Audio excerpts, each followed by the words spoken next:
হামিদুর রহমান রাসেল আপনি লিখেছেন, মা চাচা এবং ফুফুদের সঙ্গে সম্পর্ক রাখতে নিষেধ করেছেন।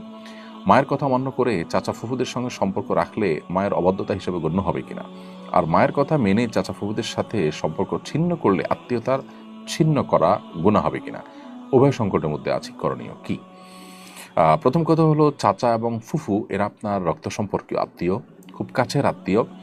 সো তাদের সাথে আপনার সুসম্পর্ক বজায় রাখতে হবে, এবং তাদের সাথে সুসম্পর্ক বজায় রাখতে গিয়ে মায়ের কথা অমান্য করলে আপনি মাতা পিতার অবাধ্যকারী হিসেবে, পাপিষ্ঠ বা অপরাধী হিসেবে আল্লাহর কাছে বিবেচিত হবেন না। কারণ মা বাবার আদেশ নিষেধগুলো আমরা সাধারণত মেনে চলবো, কিন্তু তারা যদি এমন কোনো আদেশ বা নিষেধ করেন যেটা আসলে অন্যায্য বা অন্যায়, তাহলে সেটা কিন্তু মেনে চলাটা আমাদের উপরে অবশ্য কর্তব্য নয়।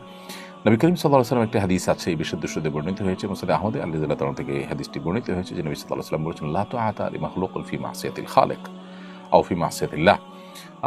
লা তুআতা লিমাখলুকিন ফি মাসিয়াতিল্লাহর মানে হলো, আল্লাহর অবাধ্য হয়ে কোনো সৃষ্টির বাধ্যগত হওয়ার কোনো সুযোগ নেই। অতএব মা বাবা তারাও সৃষ্টি, তাদের বাধ্যগত আমরা থাকবো, কিন্তু আল্লাহর অবাধ্য হয়ে নয়।